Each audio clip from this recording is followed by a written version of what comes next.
¿Qué tal? Muy buenas tardes. Qué bueno que nos acompaña. Hoy, viernes de Escuela para Padres, estamos muy contentos que ustedes nos estén acompañando como todos los viernes a partir de las 4 de la tarde y que bueno, pues esté con nosotros en esta tarde soleada, calurosa y que bueno, pues todos los viernes, como todos los viernes, pues estemos con este ciclo de Escuela para Padres. Mi nombre es Marina Estrella, voy a acompañarlos en la próxima videoconferencia que hemos preparado para usted y que bueno, además la Dirección General de Orientación y Atención Educativa de la UNAM ha preparado en este ciclo de Escuela para Padres. Un tema cuanto más interesante, pero también un tema fuerte que, bueno, pues no podemos evitar y que debemos hablar de frente en esta época de pandemia. Y me refiero al tema de suicidio en tiempos de COVID-19. Esperemos que usted nos acompañe con sus preguntas, con sus comentarios en esta parte de precisamente de preguntas, comentarios y dudas durante todo esta videoconferencia que bueno, pues viene acompañada con un especialista, autoridad precisamente para hablar de este tema. Y me refiero al doctor Alejandro Águila Tejeda, quien es suicidólogo y presidente de la Red Mundial de Suicidólogos. Él va a estar con nosotros en esta próxima hora y bueno, pues vamos a estar después de su exposición con ustedes para aclarar dudas, también para comentar con ustedes todo lo referente a este tema. Así es que no se vaya, no se despegue de este monitor. El tema es fuerte, pero necesitamos también retroalimentar con usted esta parte del suicidio en tiempos del COVID.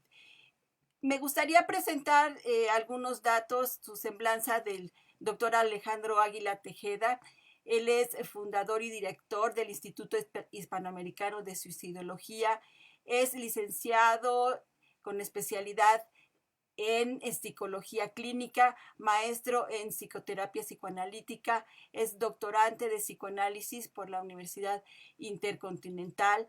Además, bueno, pues ha sido fundador del Grupo de Apoyo de Psicólogos a Personas en Riesgo Suicida, miembro fundador de la Asociación Mexicana para la Prevención del Suicidio, integrante de la Red Mundial de Suicidólogos, ahora ya presidente de esta red mundial, miembro activo de la Asociación de Psicoterapia Integral y Apoyo a la Dignificación Humana, integrante del Grupo de Latinoamericanos Especialistas en Tanatología y Suicidio, GLETS, integrante de la Red de Profesionistas de Salud en Montefénix, profesor de la Fundación FER, Formación, Estructura y Reconstrucción del Ser Humano, creador del sitio web suicidología.com.mx, colaborador en sitios web www.dialogoanalítico.com y www.tanatologiaholística.com, director del Diplomado de Introducción a Suicidología,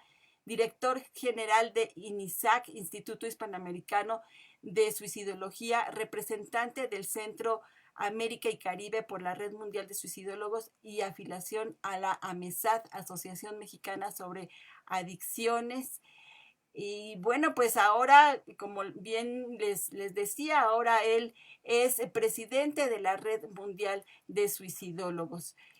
Y bueno, pues no se hable más del asunto. Quisiera que saludáramos al suicidólogo Alejandro Águila Tejeda. Bienvenido, doctor, gracias por estar con nosotros.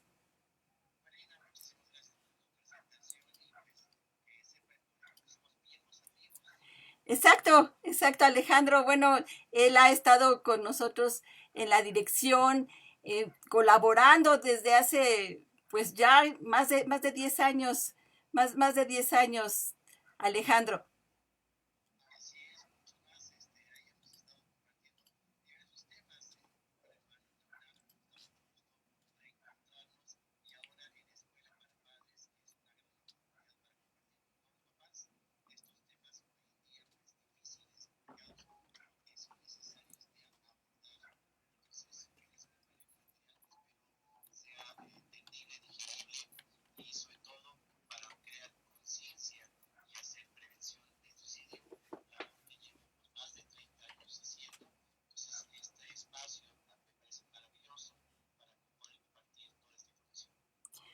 Muchísimas gracias, Alejandro. Y bueno, pues hemos compartido el micrófono durante tantos años y bueno, pues ¿quién más que una autoridad sobre el tema del suicidio para hablar precisamente hoy en esta época que, bueno, pues no nos había tocado, Alejandro, platicar del tema en estos tiempos que, bueno, pues también tienen una singular forma, me imagino, el suicidio de presentarse?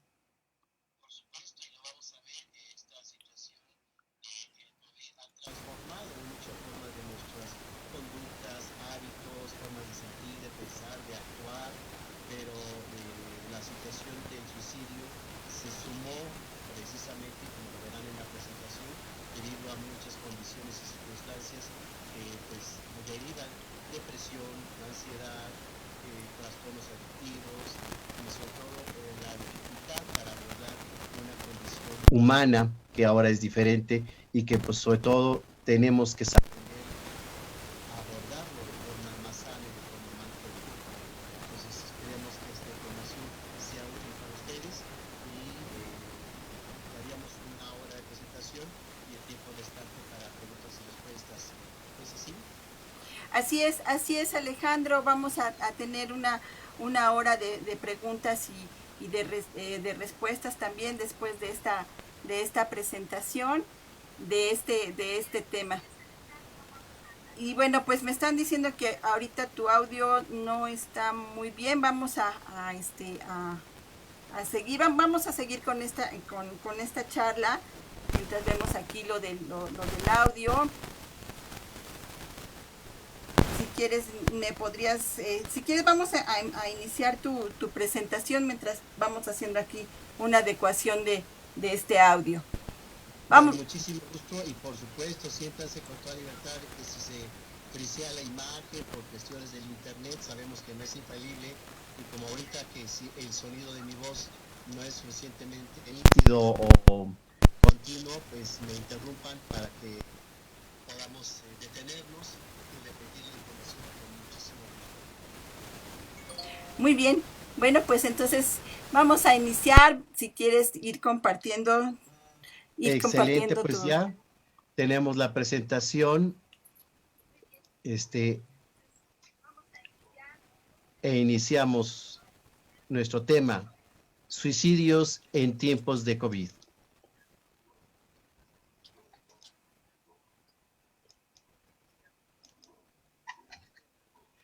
Tendremos que partir, como siempre que exponemos un tema, pues desde las definiciones. Sabemos que el suicidio es un acto totalmente consciente e intencional que busca como resultado final producir la propia muerte.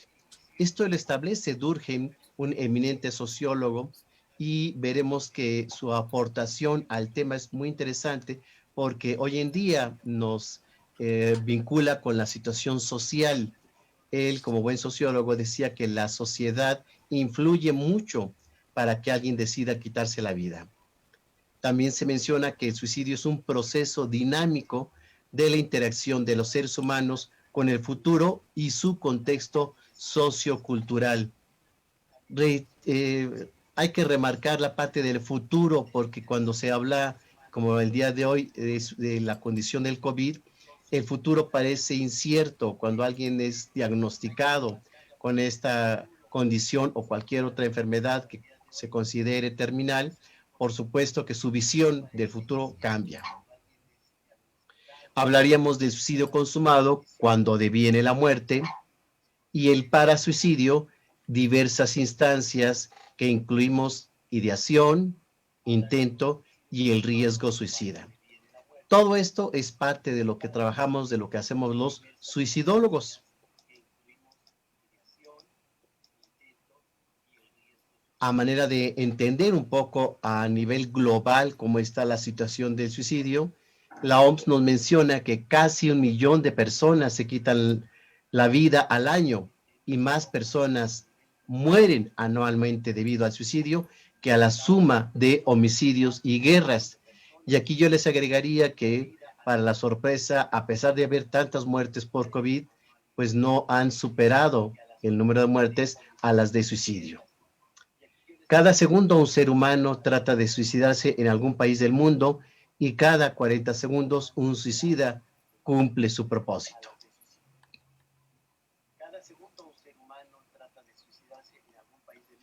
A manera de que entiendan lo complejo que es el tema, porque ha tenido muchos mitos, muchos tabús, difícil de hablar del tema, en el siglo IV, San Agustín condenaba al suicidio.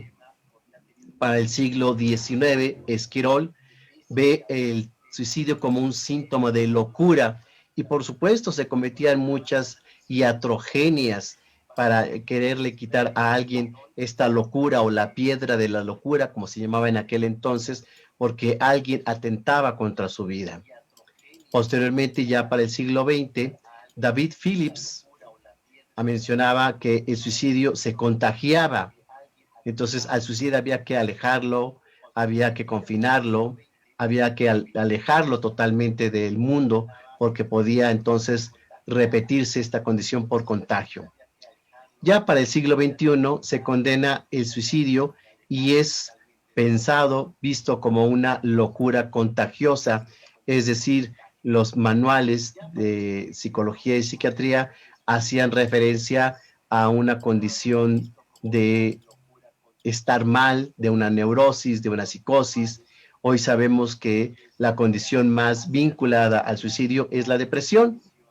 Sin embargo, a manera de concretar y hacer un poquito más claro la línea de vida respecto a cómo se concebía en otras épocas el suicidio, les traje este diagrama.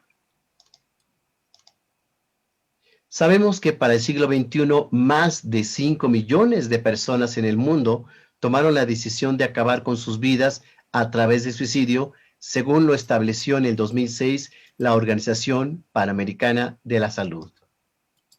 Mencionaba la OMS que en el mundo el suicidio provoca casi la mitad, mucho ojo, 49% de todas las muertes causadas por lesiones intencionales y está cerca de 1 millón de muertes anuales.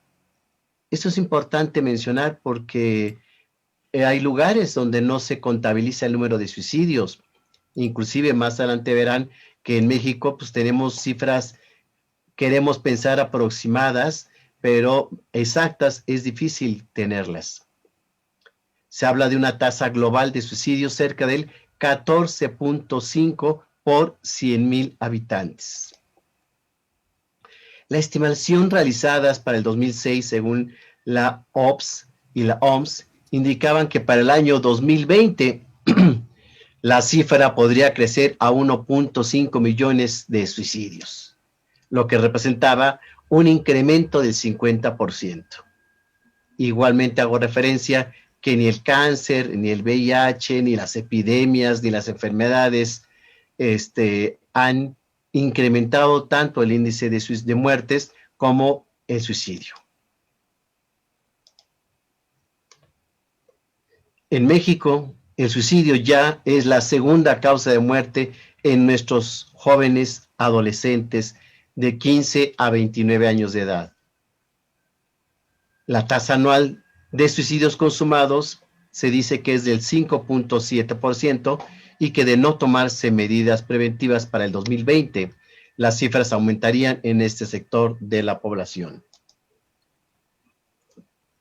Y en esta gráfica, hablando de suicidios en México y tomando un tiempo de 15 años desde el 2000 hasta el 2015, pueden ustedes fácilmente ver en la gráfica cómo el incremento año con año ha sido exponencial. Esto de veras tenemos que tomarlo en cuenta porque no tenemos una campaña permanente para la prevención del suicidio, un programa permanente para que tengamos conciencia respecto a lo que podemos hacer para prevenir el suicidio. E inclusive nosotros, por parte del Instituto Hispanoamericano de Suicidología, hemos tocado puertas para que se haga una ley para la prevención del suicidio, yendo a la Cámara de Diputados y a la Cámara de Senadores, con la idea de que se pueda trabajar en una forma consciente, incluyendo al sector gobierno, al sector salud y al sector educativo. Se calcula que por cada muerte atribuible a esa causa se van a producir 10 o 20 intentos fallidos de suicidio, lo que se va a traducir en lesiones, hospitalizaciones y traumas emocionales, pero no se dispone de datos fiables sobre el verdadero alcance. Y esto es debido a que muchos intentos de suicidio se quedan en la intimidad de las personas, en la privacidad de sus casas, y si el paciente no requiere hospitalización, estos datos, estas personas no se contabilizan. Únicamente aquellos que sí llegan al hospital es las cifras que podemos tener, y esto, por supuesto, cuando la situación del intento de suicidio lo amerita.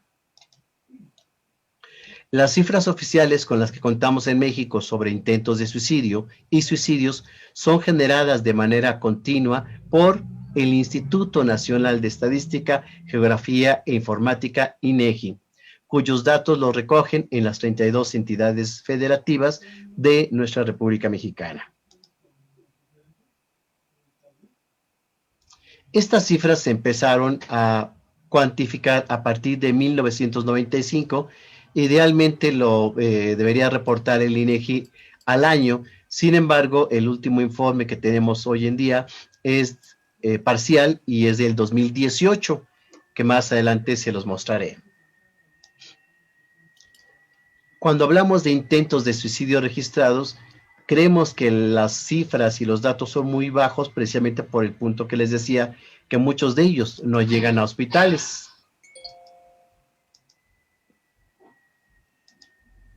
A nivel mundial, fíjense que la OMS calcula que por cada muerte autoinfligida se van a producir entre 10 y 20 intentos fallidos de suicidios, que ya sabemos que tiene que ver con hospitalizaciones, traumas emocionales y mentales, y que no disponemos de datos fiables o precisos sobre estos intentos de suicidio. Pero aquí el dato interesante es que las variaciones de la estimación van a oscilar entre un suicidio hasta 10 intentos, y puede extenderse desde un suicidio hasta 20 intentos. El problema se va a incrementar cuando hablamos de jóvenes, porque analizando ambos fenómenos por grupos de edad, la estimación llega a ser un suicidio hasta 200 intentos, mencionando que en la población de adolescentes y jóvenes es donde mayormente se da este número de cifras por intentos. Nuestras estadísticas nacionales, como les decía, en el 2018 nos reporta el INEGI lo siguiente.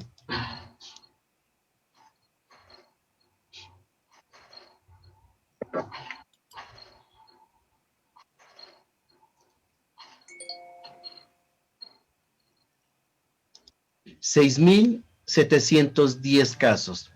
¿Cómo le hace el INEGI? El INEGI recoge estas cifras a través de 3 vías: el Servicio Médico Forense, el Ministerio Público y los hospitales. Pero sabemos que hay muchos que no llegan a estas instancias, o poblaciones como los indígenas, los indigentes, personas que transitan de un estado a otro, es decir, los migrantes, y también aquellas personas que pues no tienen la posibilidad de ir a un hospital o de revisarse, analizarse.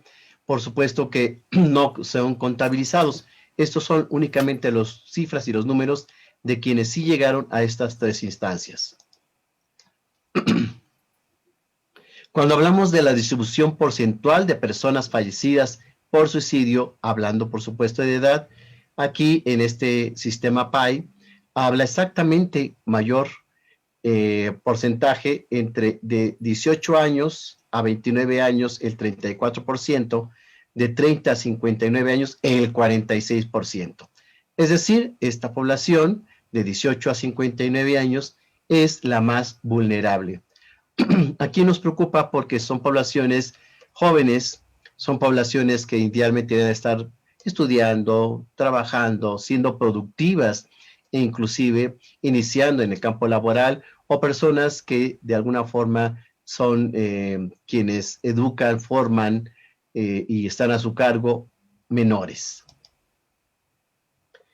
Hablando de los métodos, que es una pregunta que me hacen con mucha frecuencia a través de los medios de comunicación, se tienen visto 4 métodos predominantes de uso. El primero de ellos, el ahorcamiento. Y esto porque es un método accesible, barato y fácil de usar. Segundo, es el arma de fuego, que mayormente usada por hombres, y aquí obviamente se requiere de un arma.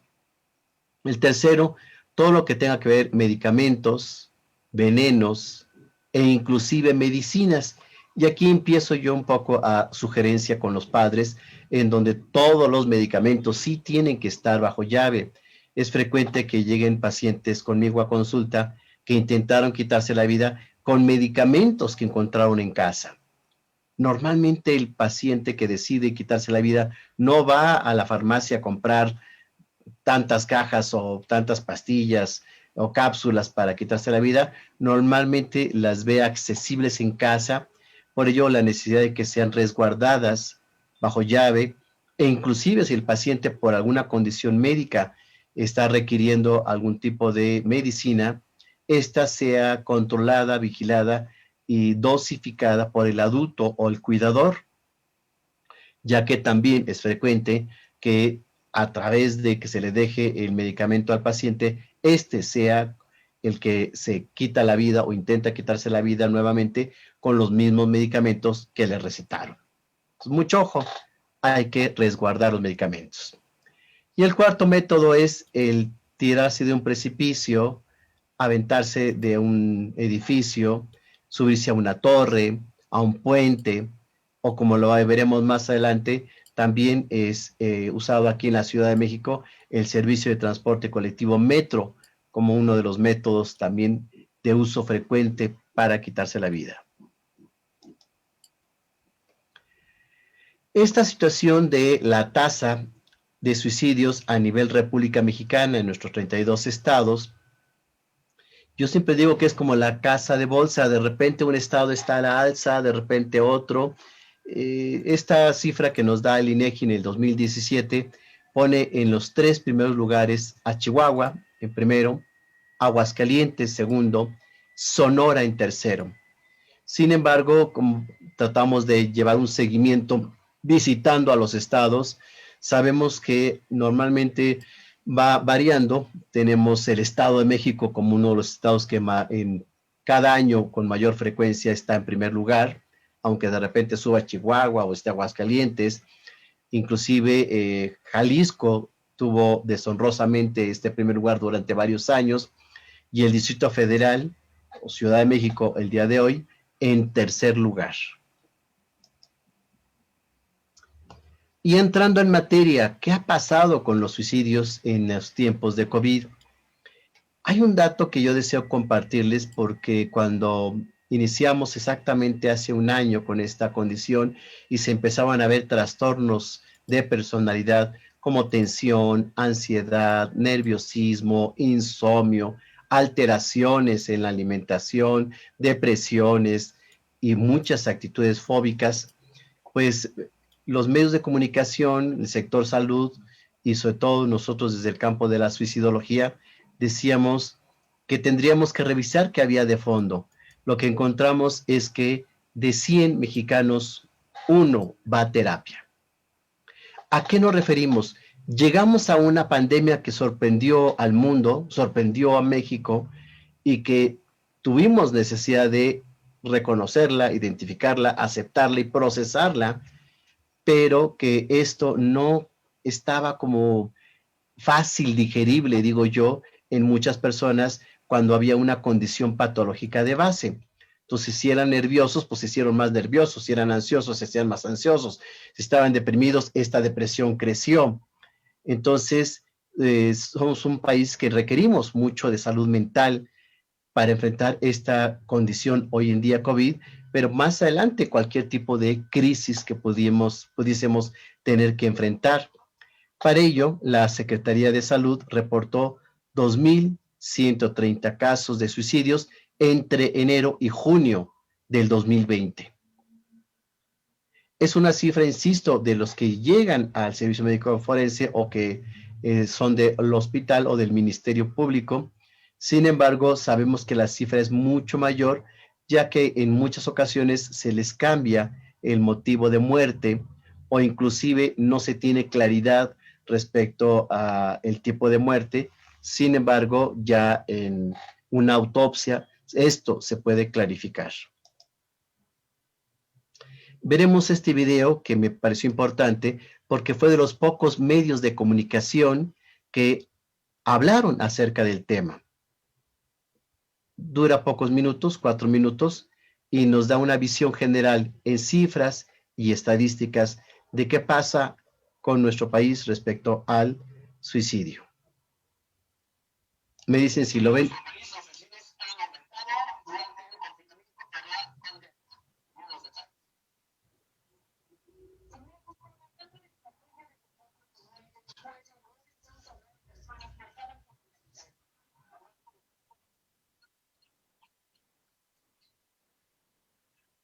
No escucho bien, Marina.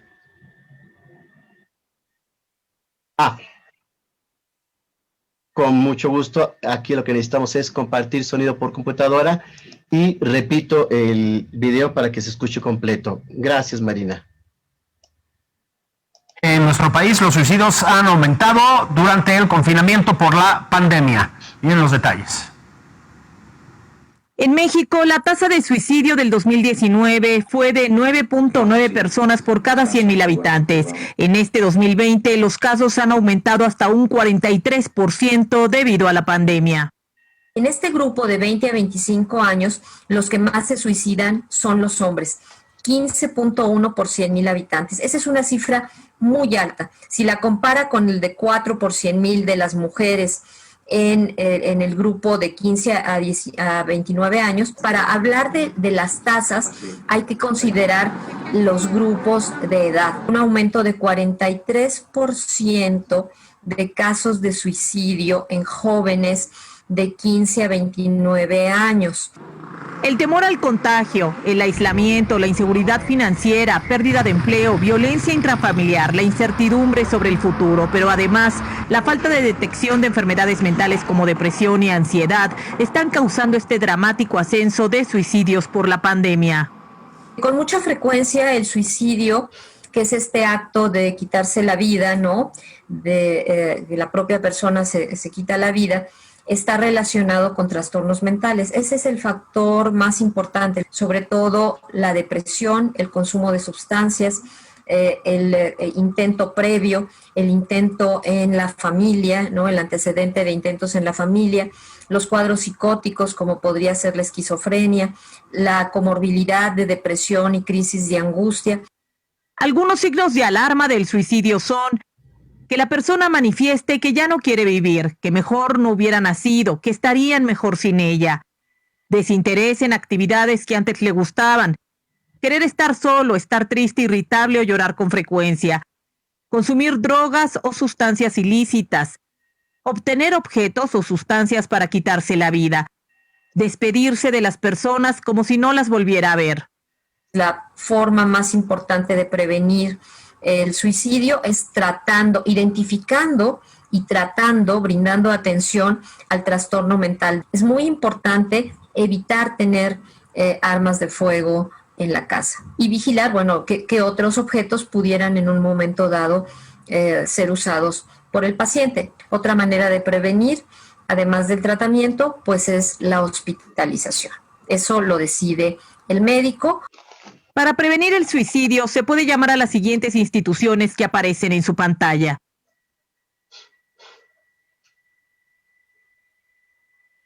Irlanda Maya, Foro TV. En nuestro país. Bien, como lo pudieron observar, pues nos dejan algunos datos importantes. Recuerden que antes de la pandemia estábamos aproximadamente del 5% de 100,000 habitantes en suicidios. Entra la pandemia y esto, nos indica la doctora, sube al 9%, es decir, casi el doble. Este dato debe de preocuparnos y debe de ocuparnos precisamente en hacer prevención. Por ello, recalco estos signos de alarma, porque no siempre el paciente abiertamente dice, me quiero suicidar, sino empieza a tener angustia, preocupación, desgano por la vida, falta de proyectos, e inclusive lo que comúnmente o socialmente se conoce como la puerta falsa, adicciones como el alcoholismo, el uso de drogas, hoy en día mucho adicción a los videojuegos, al celular. Entonces, todo este tipo de situaciones debe de preocuparnos porque es una forma de aislarse del mundo, de no cuidar la salud y sobre todo exponerse a situaciones de riesgo, y por supuesto esto nos va a hacer focos rojos de que algo está pasando con la persona, que no está haciendo un proyecto de vida, y al contrario, muchas conductas la llevan a estar aislado, triste, desganado, no disfrutar las cosas, le llamamos la anedonia, e inclusive algunos pueden mencionar como ¿para qué vivir? O ya se va a acabar el mundo, o la vida no vale la pena, o si me da COVID mejor me suicido. Todo este tipo de mensajes nos hacen pensar que la gente se siente frágil, vulnerable, sensible, y que no encuentra salida cuando hay una situación en donde no puede o siente que no puede enfrentar la adversidad de una condición como una enfermedad o en este caso el COVID. Aquí vemos la situación de los suicidios en el metro. En algunas ocasiones se dan en las vías, es decir, dentro del sistema de transporte colectivo metro. Tenemos registrado que hay algunas estaciones con mayor posibilidad de que la gente haga este tipo de riesgo o intento, y en algunas ocasiones lo que hemos visto a través de diversos medios de comunicación es que se suben a los puentes, o como en este caso el enrejado, y de allí están en una situación de aventarse, nos avientan, aventarse, nos avientan, porque en todo suicida hay ambivalencia. En esta ambivalencia es fácil que se le pueda rescatar, como lo vemos aquí en la imagen. Muchas personas, lo detectamos nosotros en el Instituto Hispanoamericano de Suicidología, que iban al hospital, se les diagnosticaba COVID y antes de regresar a su casa preferían aventarse de un puente o subirse a estos enrejados o inclusive aventarse al metro, porque consideraban que pasar por todo el proceso de enfermedad, que lo hospitalizaran o que le pusieran oxígeno, que lo alejaran de la familia, y con todo lo que había escuchado de cuántas muertes existían, esto les generaba pues no miedo, sino terror, llegando inclusive al pánico y percibiendo que no podrían enfrentarse a una situación con esta enfermedad. ¿Y cuáles serían las afectaciones? Recuerden que al inicio les decía yo que hay muchos elementos alrededor de la condición del suicidio cuando está vinculado al COVID. Entonces encontramos, y en ese orden de importancia, primeramente el estrés económico. ¿Qué pasó? Pues muchas empresas cerraron, hubo muchos despidos, muchas personas que vivían al día, pues en el momento que no había ingreso, generaron deudas, problemas, porque pues las cuentas y las cosas por pagar seguían y no había el ingreso que antes se tenía. Esta situación del estrés económico sí los llevó a una desesperación, una situación de sentir que no iban a poder salir de ese estado. Y aquí le explicábamos mucho a las personas que había que buscar recursos alternos a la situación de la crisis económica, generando otro tipo de ingresos, otro tipo de recursos que podían encontrarlos inclusive en internet. Hay quien generó otras cosas, que movió, que inclusive se asoció con otros, y entonces inventaron, crearon. Hay quien vendía pasteles o hacía comida, etcétera. Algún recurso a la mano para salir adelante antes de caer en una situación de depresión, y pues esta condición les impedía salir adelante, ¿no? Entonces, al momento que se le mencionaba a la gente que buscara recursos alternos, que también se entendiera que si bien era una crisis como tal, no era eterna. En la historia de las pandemias, pues ninguna pandemia duró hasta la fecha. O sea, hubo pandemias de algunos meses, otras de años, pero ninguna es eterna. Entonces también que pensaran que la condición iba a ser temporal y no iba a ser para toda la vida, porque recordemos que alguien que ha pensado en el suicidio reduce su visión, que le llamamos la famosa visión en túnel, es decir, no ve soluciones, salidas o respuestas a su condición, más bien ve su problema y esto le impide el que encuentre las salidas, las soluciones, las respuestas e inclusive que no pida ayuda. Después encontramos que el distanciamiento social, qué difícil, porque las personas somos sociales. Necesitamos del abrazo, del cariño, del afecto, del beso, sobre todo el latino. Y bueno, ¿qué les digo de los mexicanos?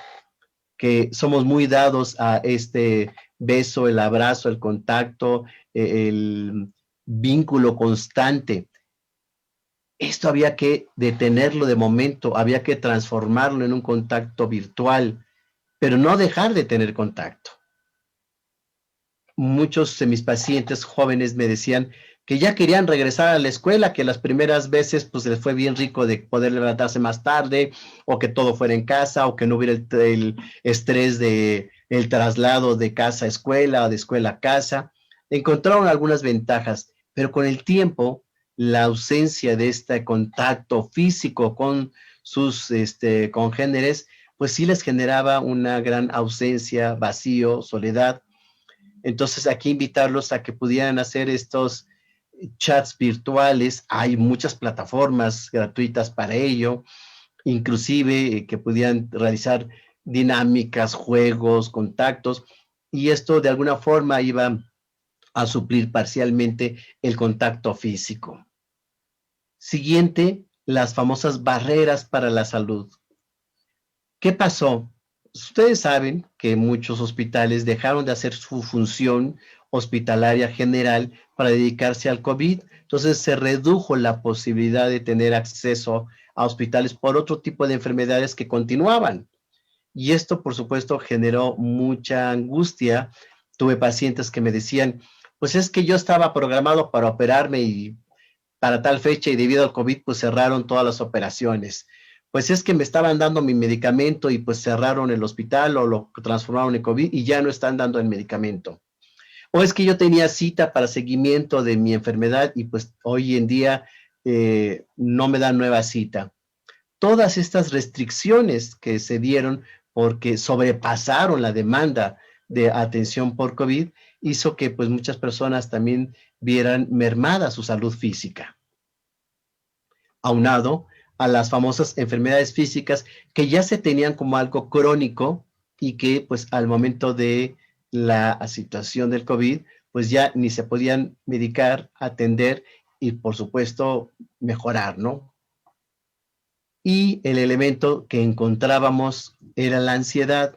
Y esta ansiedad tiene muchas aristas, desde no poder dormir hasta tener pesadillas e inclusive sudoración, terrores nocturnos, una necesidad de estarse moviendo, una intolerancia, enojos continuos, variaciones en el estado de ánimo e inclusive muchas enfermedades gastrointestinales derivadas de la cuestión de la ansiedad, como gastritis, colitis, úlceras, migrañas y enfermedades psicosomáticas, que así les llamamos los psicólogos, que son vinculadas o derivadas de la ansiedad. Esto, por supuesto, hacía que la persona tuviera una mala calidad de vida y que sintiéndose encerrados como enjaulados en casa, la ansiedad se incrementara.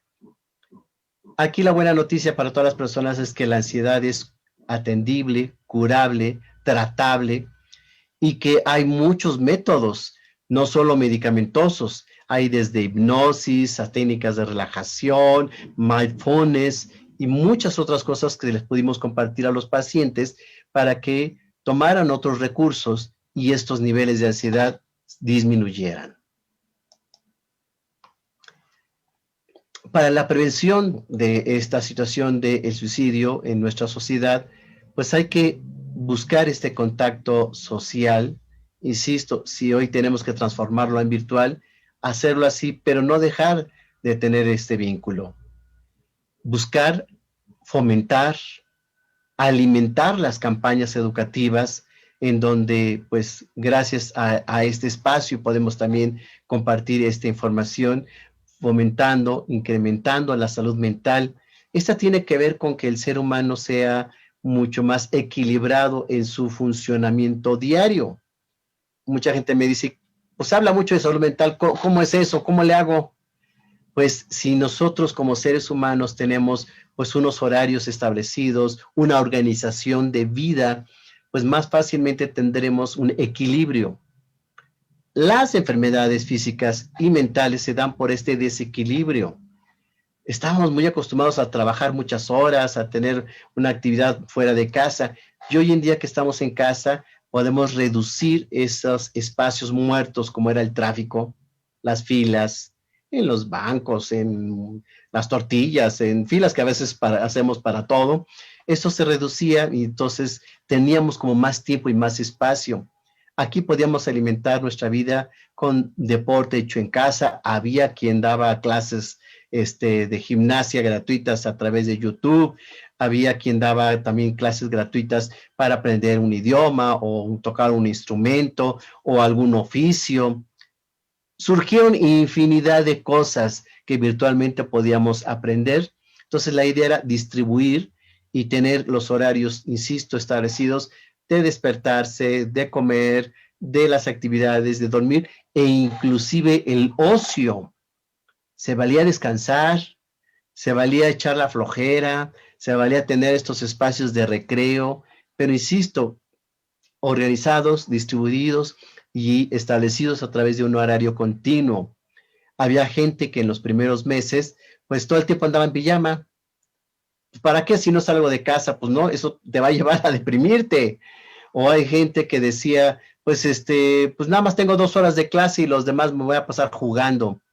O como tenía pacientes que empezaron con estos maratones de Netflix y de otras series que estaban de moda, y pues se aventaban 24 horas y todo un día se aventaban la serie completa. Es decir, este tipo de cosas que alteraron el funcionamiento de vida, por supuesto que van a tener repercusiones. Aquí es donde insistíamos en la necesidad de buscar esta salud mental a través del equilibrio y en horarios establecidos. Y por supuesto, toda la prevención del suicidio, que nosotros lo hacíamos en nuestra página, que con mucho gusto más adelante se los voy a dejar, en donde hay artículos, hay libros, hay videos, muchas cosas que pueden conocer las personas para identificar el riesgo suicida y cómo prevenirlo. Surgieron teleterapias de todo tipo, de todas modalidades, desde gratuitas hasta de bajo costo. Si había necesidad de una ayuda psicológica, la tomaran. Se vale pedir ayuda, y una ayuda es algo que no te va a permitir con otros ojos, con otra visión, desde otro ángulo, promover ideas y ayudarte a salir de una situación de crisis que personalmente no la puedes encontrar, pero que a través de un especialista te pueden ayudar. Buscar programas de prevención basados en la distancia, con contactos breves, mensajes, contactos de seguimiento y sobre todo tener un informe, un reporte de medios de comunicación controlado, medido, porque aquí se dio un serio problema que le llamamos infodemia. La infodemia es el exceso de información o la información no real. Como dicen mis pacientes, son noticias fakes, es decir, falsas, ¿no? Se dio un tanto a este tipo que la gente se desubicó, se desorientó, no sabía qué era real de lo no real, qué hacía hacerle caso, qué no hacerle caso. Para eso existen organismos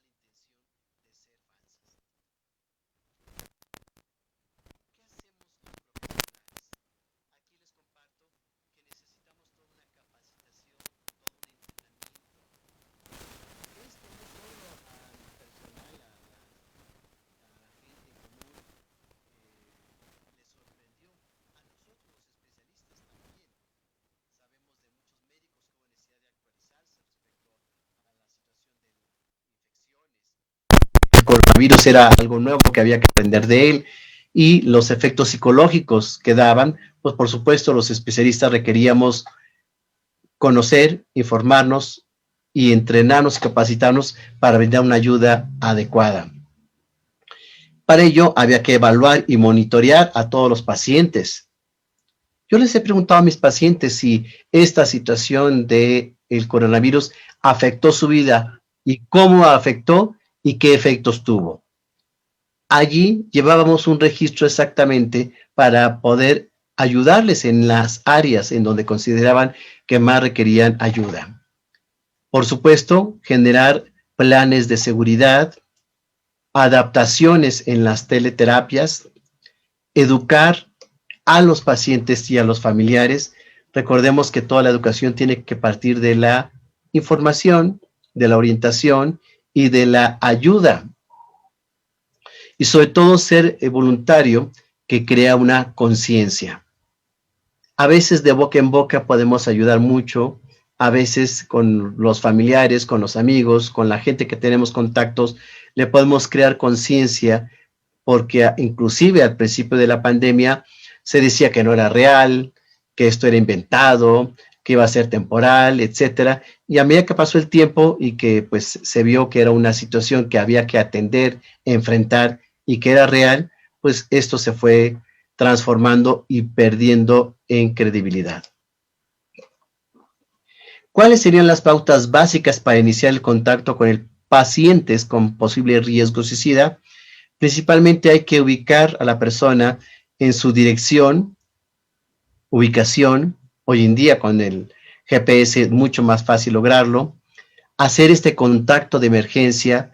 Ya en el video que les presenté veíamos esta situación de lugares, teléfonos e inclusive nuevos lugares y nuevos teléfonos que se crearon para atender situaciones de crisis.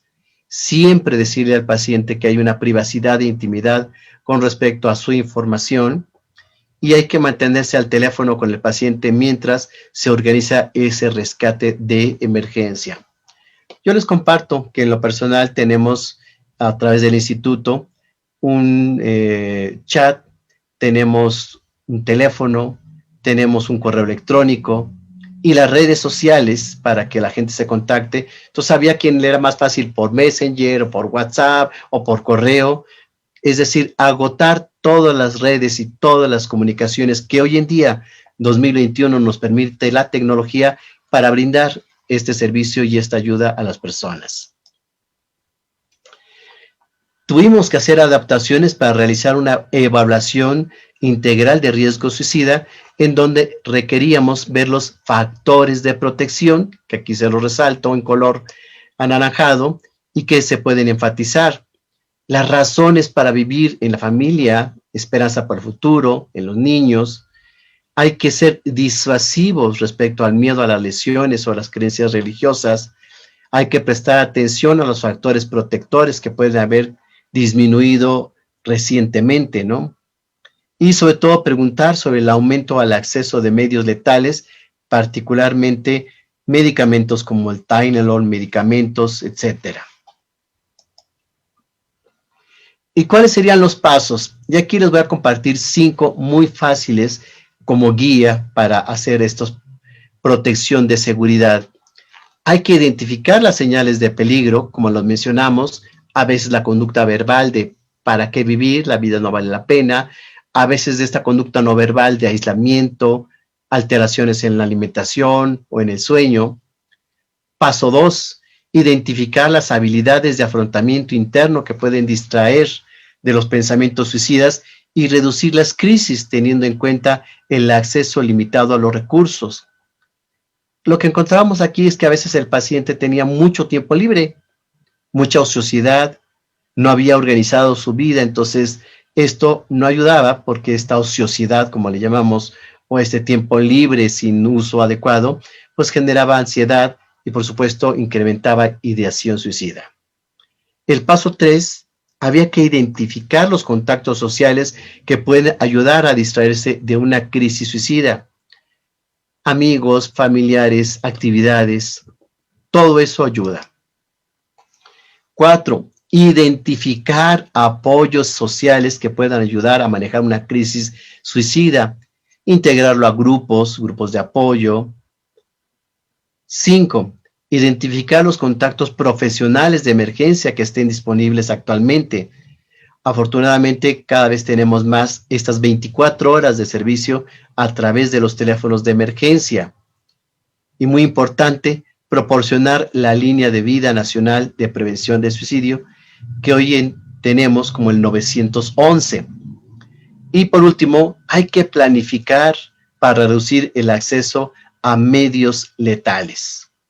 Ya habíamos hablado de los medicamentos, ya lo habían dicho la doctora en el video, pues que no se tengan armas en casa, que esto es obviamente de alto riesgo.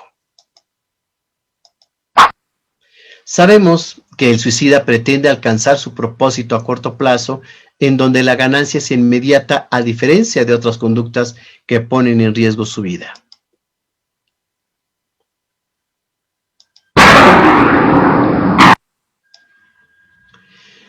Ojo, cualquier intento e ideación suicida debe tomarse en serio, aunque parezca de carácter manipulador. Es frecuente que se diga que está chantajeando. Aquí les digo, los chantajistas también se suicidan.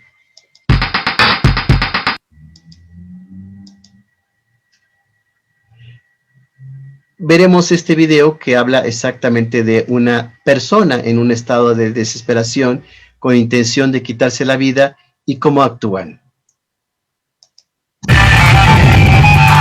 Estamos de vuelta con las noticias. La intervención de personal médico y de policías desde la capital evitó el suicidio de un paciente con COVID-19, caray, en el Hospital General Enrique Cabrera, aquí por supuesto en la Ciudad de México.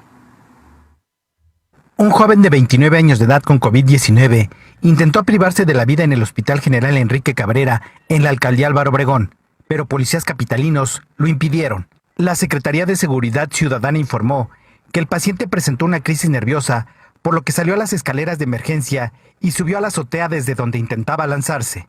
Las autoridades médicas activaron el código negro y los policías asignados al hospital se trasladaron a la parte superior, donde observaron al hombre que trataba de arrojarse al vacío. Tras dialogar con el joven y con las técnicas de persuasión efectuadas durante 15 minutos, los policías hicieron hincapié en que su exposición sin la debida protección podía provocar la propagación del virus. Sin embargo, ante su insistencia y antes de que intentara arrojarse, los policías lo neutralizaron, con lo que impidieron un desenlace trágico. Una vez controlada la situación, bajaron al paciente y lo instalaron nuevamente en su cama. Arturo Sierra, Noticieros Televisa. Esta parte me parecía muy importante porque hemos encontrado 3 fases o etapas cuando se da la condición del COVID. Una, en esa infodemia, en esa situación de no claridad de cómo se contagia y qué efectos puede tener este coronavirus en el organismo, quiénes son de mayor riesgo, etcétera. Había gente que por cuestiones psicosomáticas, es decir, este estrés lo llevaba a generar ciertos síntomas, aunque al momento de hacerle pruebas salía negativo, pero tenía síntomas. A eso le llamamos un trastorno psicosomático. Y debido a esto, muchas personas decidían quitarse la vida sin tener coronavirus. El segundo grupo de personas que vimos son aquellos que ingresaban al hospital y tenían mucho miedo de morir dentro del hospital y no ver a sus familiares, como en el caso que les muestro, esta persona que pues se escapa de la cama y va con la intención de aventarse desde lo alto del hospital. Estas personas tienen mucho miedo al proceso de tratamiento. Y tercero, aquellas que están en una situación ya de fase terminal y que al faltarles el oxígeno, al tener muchas alteraciones, dolores y síntomas, pues deciden que ya no quieren vivir e inclusive piden que se les ayude a morir. Son como los 3 grandes grupos y están vinculados a este proceso de coronavirus y sobre todo a la información que han tenido. Por supuesto, factores que influyeron son las situaciones como causas de disgusto familiar, en primer lugar, y a veces a las causas amorosas y en otros casos se desconoce qué elementos estaban integrados para que una persona decidiera quitarse la vida.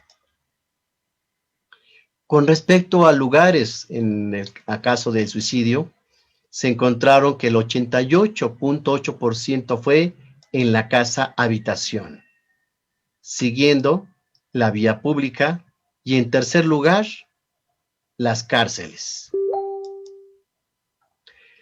Los medios para efectuar tuvo una variable con respecto al género. Mientras más mujeres lo intentaban intoxicándose con medicamentos, veneno y otros medios, los hombres, los métodos usados eran estrangulación, arma blanca y veneno. En cuanto a los suicidios consumados, se obtuvieron los siguientes datos. México ocupa el deshonroso cuarto lugar a nivel latinoamericano. Y en 15 años se cuadriplicaron los suicidios entre jóvenes debido al bullying.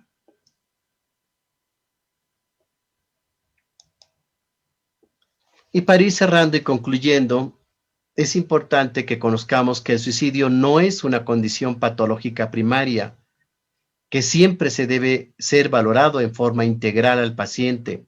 Hay que proporcionar un tratamiento multi e interdisciplinario en donde el psicólogo, el psiquiatra, terapeuta familiar se integran para beneficiar al paciente y que más rápido salga de la crisis. El suicidio es una decisión autogestiva. También el suicidio es una condición universal que se ha presentado en todas las épocas desde el principio de la humanidad. Y en todo suicida hay desesperanza. Albert Camus, un filósofo reconocido, nos dice que el suicida prefiere el fin del horror más que el horror sin fin.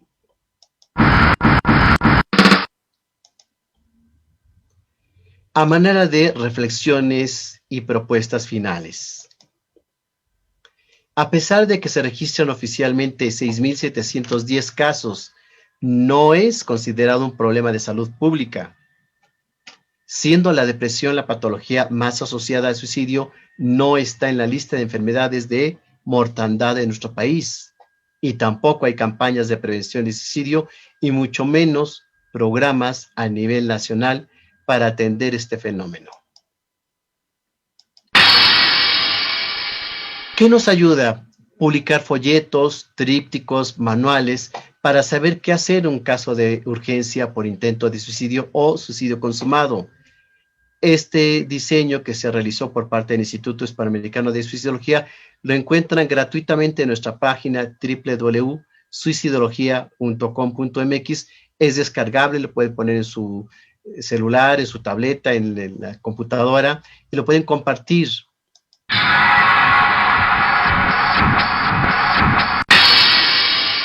Por supuesto, los medios de comunicación son muy importantes, por eso les traigo yo estos dos videos de medios de comunicación que hablaron acerca del suicidio por COVID, que han podido contabilizar, llevar a cabo investigaciones, estudios sobre suicidios. Entonces, estar en contacto con los medios de comunicación serios ayuda mucho. Hay que crear programas preventivos permanentes a nivel nacional para que se investiguen más, para que se prevenga más y sobre todo se dé mayor atención al suicidio y al suicida. Compartirles que hay un Día Mundial para la Prevención del Suicidio, que es el 10 de septiembre, en donde nosotros vamos a todas las alcaldías, muchos estados de la República comparten, y hoy en día, yo como presidente de la Red Mundial de Suicidólogos, pues lo hacemos a nivel mundial en más de 67 países que están integrados a esta red para que se unifiquen y podamos brindar este moño amarillo que es de prevención del suicidio e informar a la gente en un día donde se hace conciencia de este grave problema de salud pública. Les traigo algunos de mis libros que son autoría desde mi tesis, el libro de cómo enfrentar la muerte, el libro de suicidio, la última decisión, y este último que acaba de salir en el 2021, hace un mes, duelos en tiempos de pandemia. Cualquiera de estos lo encuentran en el Instituto Hispanoamericano de Suicidología y, por supuesto, literatura que les puede ampliar información sobre el suicidio y el COVID. Les agrego en esta presentación de dónde se obtuvo esta información con respecto a números, estadísticas, epidemiología, etcétera. Nuestra página www.suicidologia.com.mx y todas nuestras redes sociales, Twitter, YouTube y Facebook, para que nos puedan acompañar. Gracias.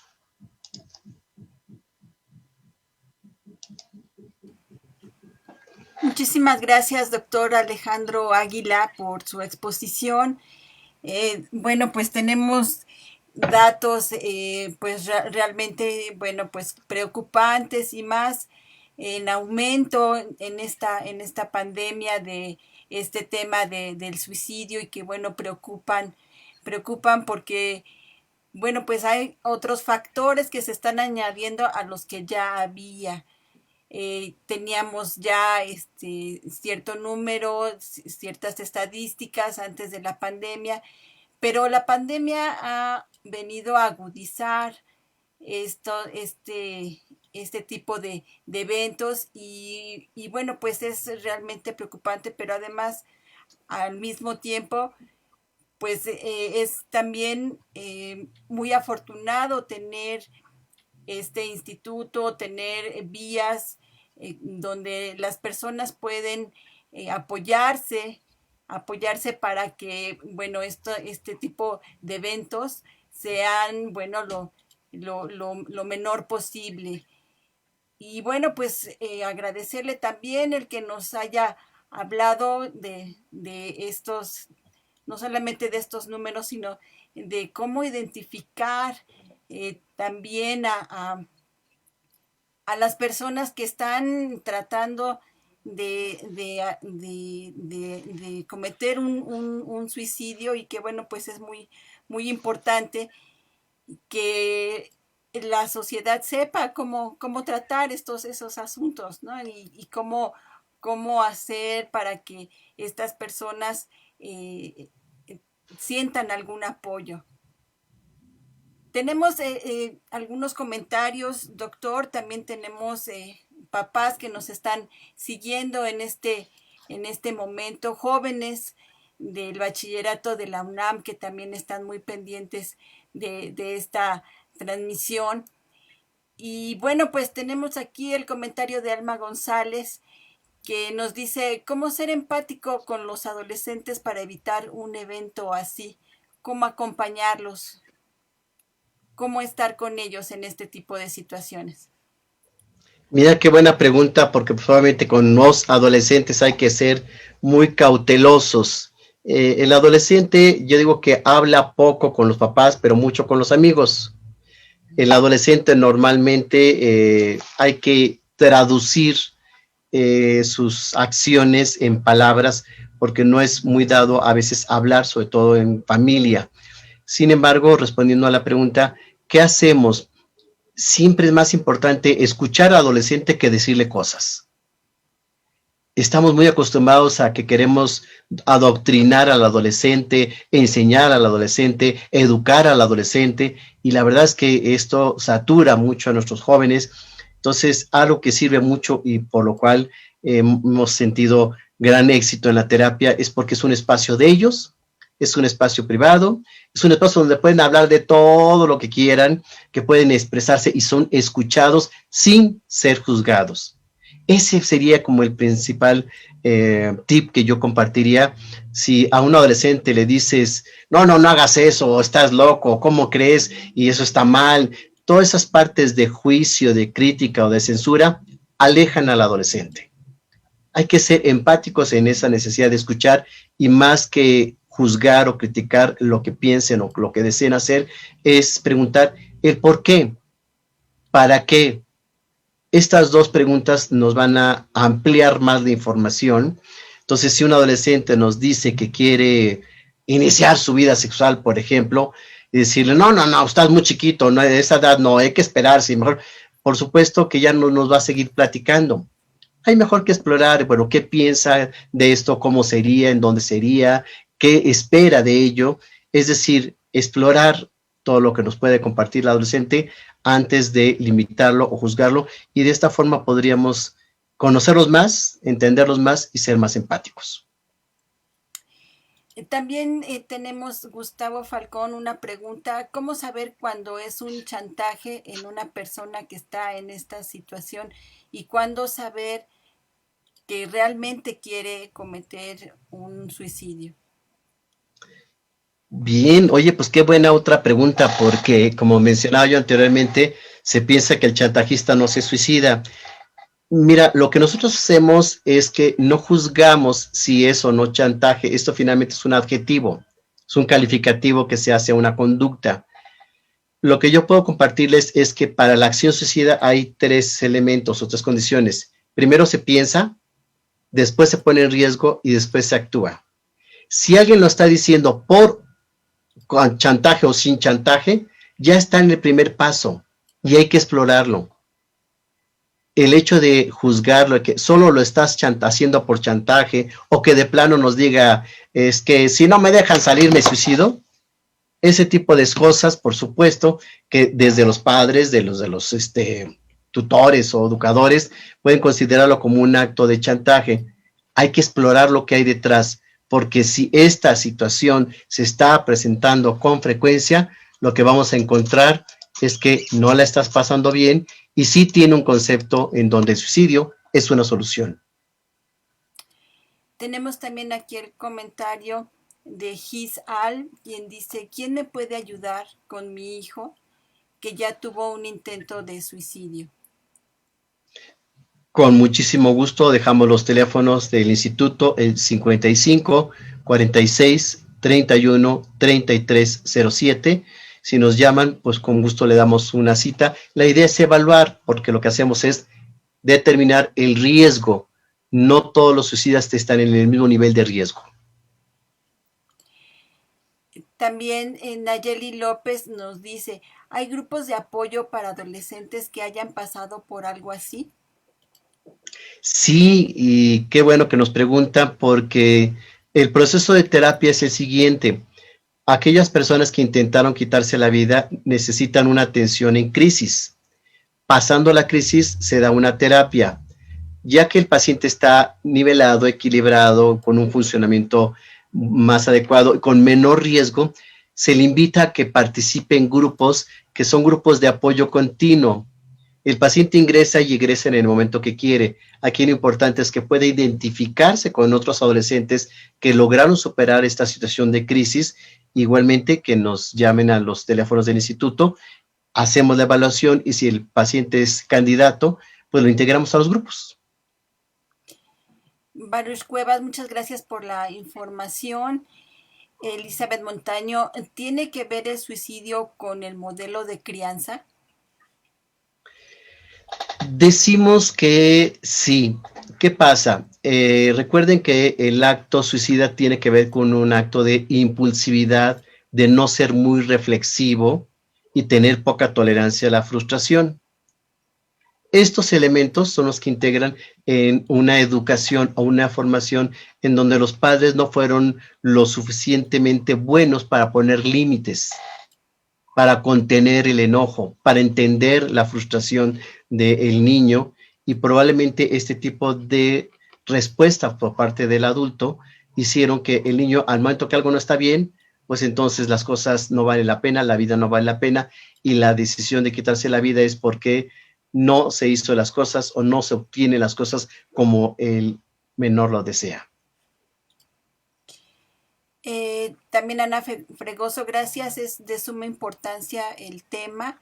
Beatriz Eugenia Pérez, yo opino que esta plática debería ser impartida de forma obligatoria en la escuela para que Yo también estoy de acuerdo con eso, sí. Para que padres de todas las escuelas tengan esta información y de todos los niveles, o desde a partir de qué nivel pudieran los padres obtener esta información, doctor Alejandro. Gracias, Marina. Bueno, oye, es el día de las buenas preguntas. Me encanta que me pregunten esto porque les va a sorprender que hemos nosotros ido a los kinders preescolar a dar información sobre prevención del suicidio. La gente dice niños, sí, también los niños se quitan la vida. Y eso fue mi tesis de licenciatura, por eso se las mostré al final de la presentación. E inclusive yo hice un muñequito, un guiñol, que se llama Coco Consejero. Y lo hicimos en un videíto que pueden encontrarlo en la página gratuitamente, lo pueden bajar, dura 3 minutos, con voces de los de Plaza Sésamo, con la intención de decirle al niño qué es la muerte, qué es el suicidio. Y estamos hablando en niños menores de 8 o 10 años. Entonces, sí hay que ir desde el kinder para explicarle a los niños qué es la muerte, qué es el suicidio.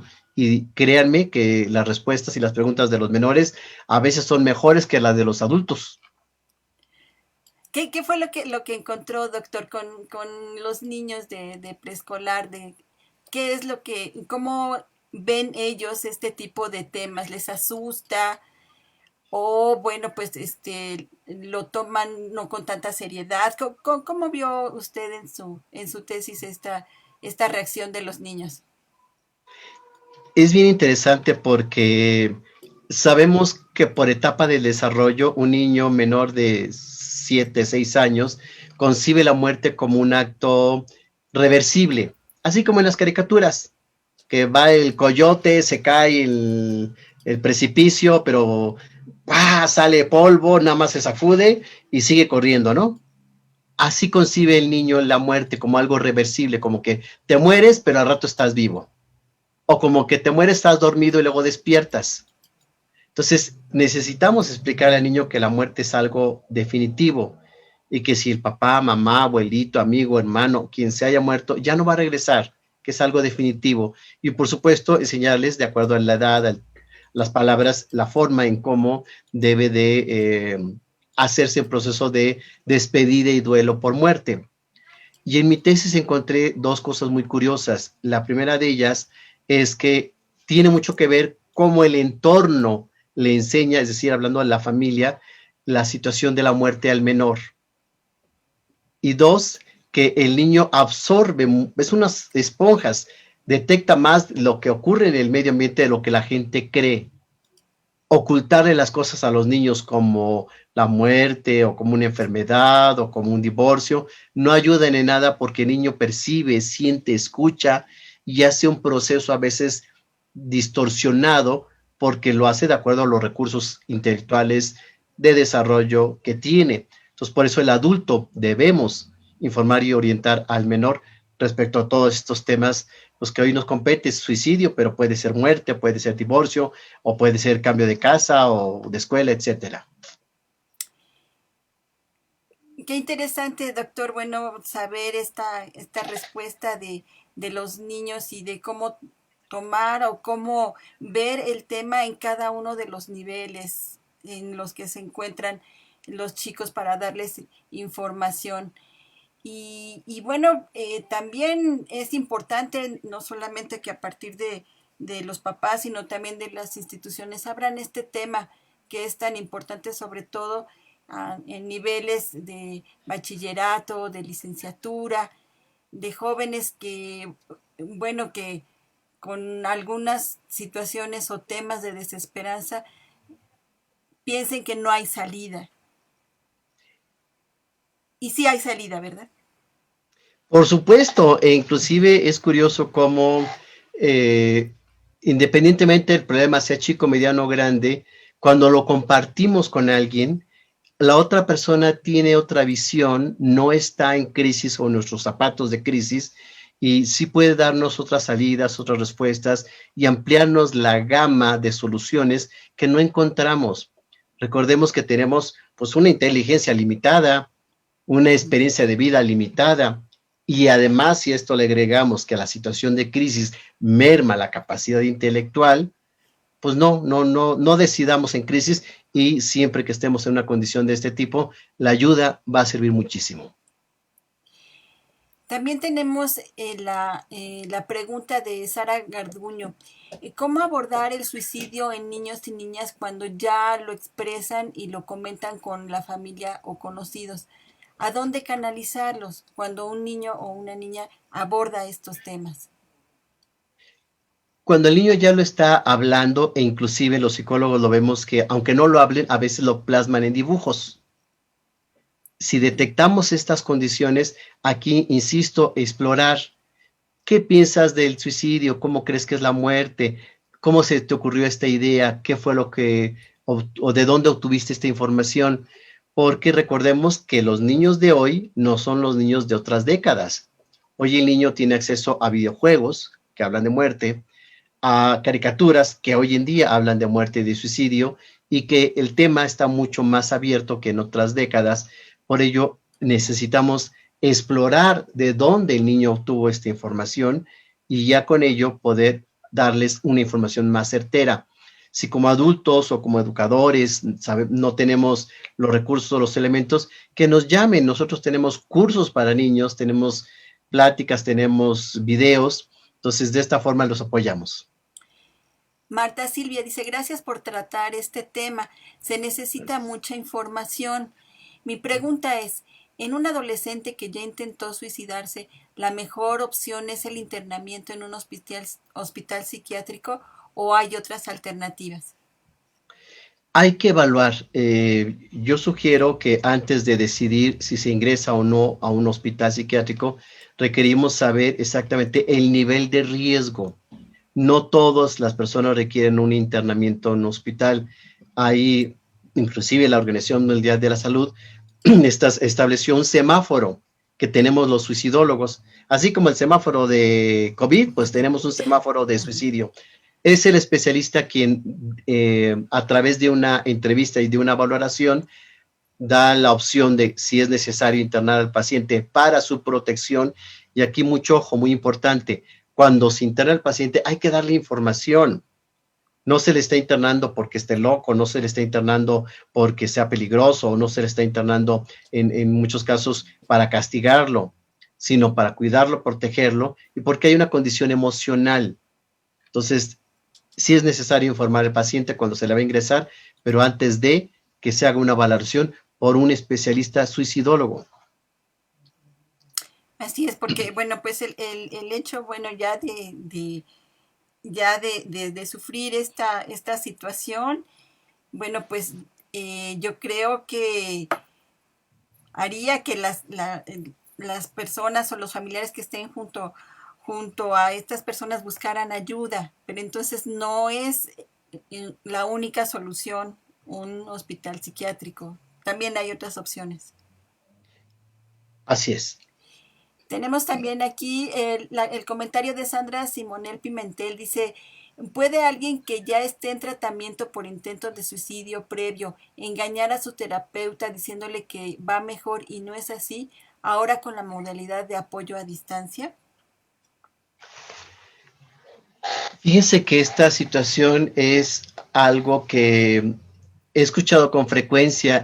Cuando llegan conmigo me dicen los papás, doctor, ya llegamos con usted porque nos dijeron que era muy bueno, porque tengo mucha fama, porque salgo mucho en medios, no sé. Han acudido a otros especialistas y el miedo de los papás es que el hijo a los especialistas les mintió o no les decía la verdad o les cambiaba las cosas, etcétera. ¿Qué tenemos en la suicidología? Una serie de recursos para identificar si realmente el paciente está bien o no, no por lo que nos dice, sino por lo que actúa. Esa es la clave. El paciente puede decirte, sí, estoy bien contento, yujú, ¿no? Pero lo estás reflejando en una conducta. Hay realmente un proyecto de vida, tienes una vida integral sana. Es decir, más que la expresión del paciente, necesitamos reforzarlo con la conducta e inclusive con los familiares. Y aquí les comparto yo cómo trabajamos en el Instituto Hispanoamericano de Suicidología, en donde la terapia no nada más es para el paciente con riesgo suicida o que ya lo intentó, también es con los familiares, en donde constatamos cómo está el paciente en casa y así evitamos que haga creer al terapeuta, que puede no ser muy especializado en esto, que está muy bien y, por supuesto, estar en alto riesgo. Nos dice Gabriela García, ¿puede compartir de nuevo todos sus teléfonos? Gabriela, yo creo que al final de estos comentarios vamos a volver a poner el PowerPoint del doctor donde vienen todos sus datos. ¿Les parece bien que sea más adelante para que, bueno, tengamos todos los datos, correos electrónicos, teléfonos, redes sociales, para que, bueno, ustedes también tengan opciones para, bueno, pues consultar este tipo de temas. Cotero, perdón. ¿Cómo apoyar a los adolescentes cuando un compañero de ellos se suicida? ¿Qué pasa con las personas cercanas a la persona que ya cometió este tipo de eventos? Wow. Oye, qué buen grupo de gente estuvo integrado a la charla de hoy, porque este tema les comparto y con mucho gusto lo ofrezco para ustedes, Marina. Hay que hablar de la posvención. ¿A qué nos referimos? A la pregunta que nos hace esta persona. Es decir, ¿qué pasa con los familiares, amigos o compañeros de trabajo de alguien que ya se suicidó? Les llamamos los supervivientes. Son personas que después del acto suicida de su ser querido, su compañero, etcétera, deja algo a nivel de duelo necesario de trabajar, que no es fácil porque el suicidio deja dos condiciones. ¿Por qué lo hizo? Y la culpa. Entonces hay que trabajar estos dos elementos que cuesta, insisto, mucho trabajo. Dentro de los duelos, el más complejo es el duelo por suicidio. Entonces hay necesidad de hablar de la posvención, insisto que es todo un tema, todo un trabajo especializado que debe hacerse desde la suicidología, porque si este duelo no se trabaja, se crean consecuencias como el que se repitan otros intentos o acciones suicidas, el que la gente se enferme o que caiga en un estado depresivo por esa culpa que no ha podido elaborar.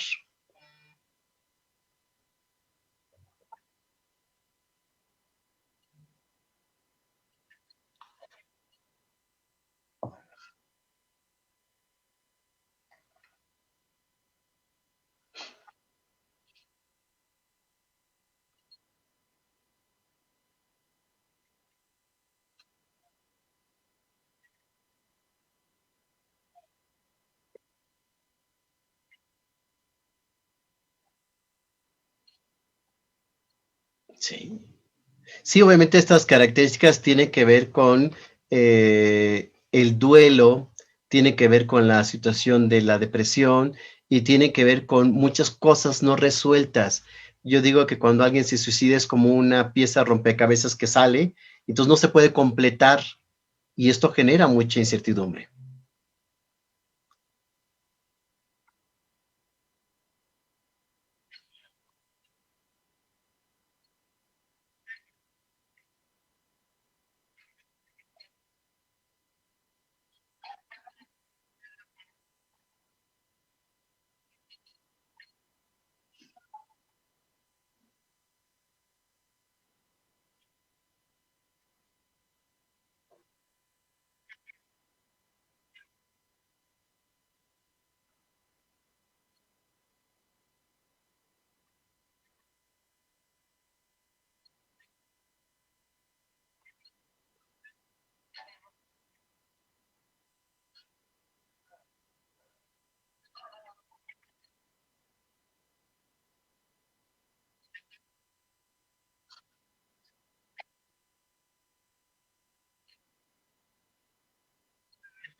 Aquí tengo yo dos caminos que me han funcionado en este ejercicio profesional de más de 30 años en la prevención del suicidio.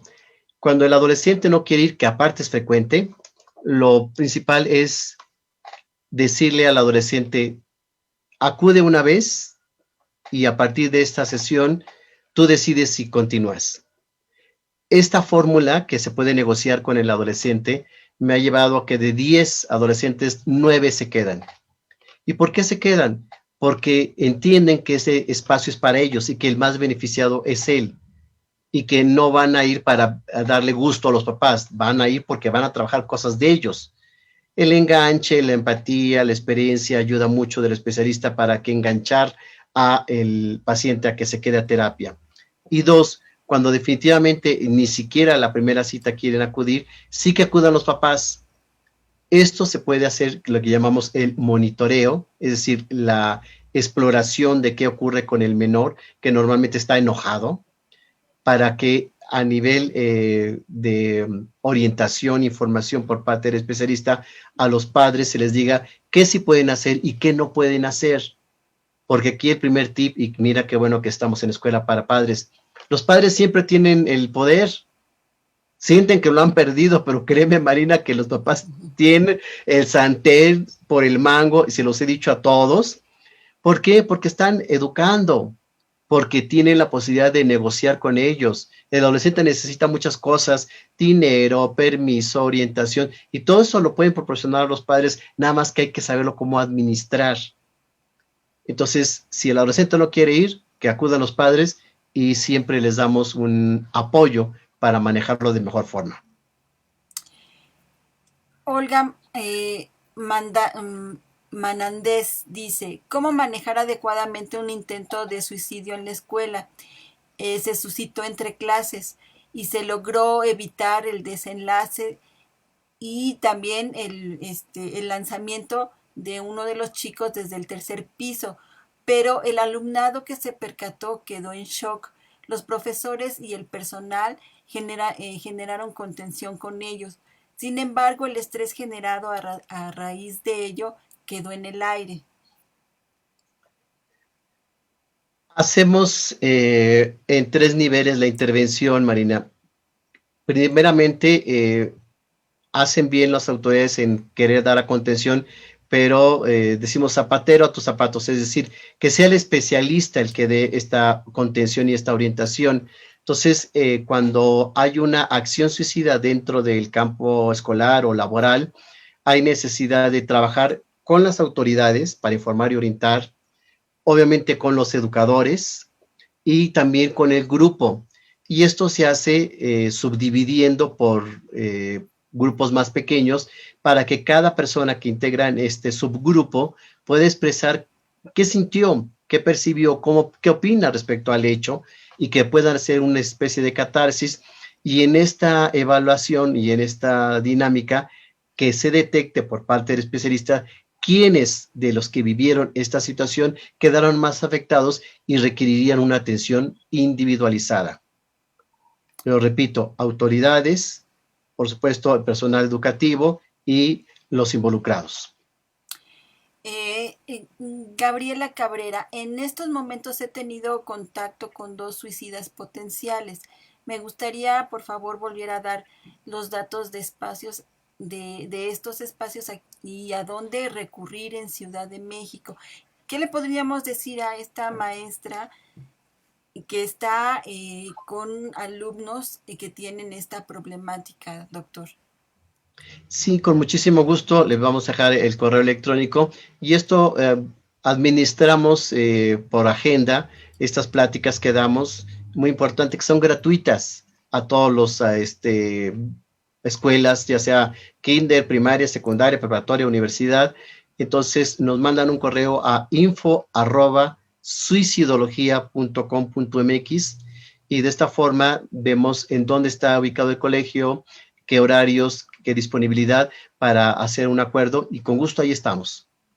Vamos a poner también en este muro, vamos a poner esta información a reserva de que al final le pidamos al doctor Alejandro Águila también nos ponga esta información.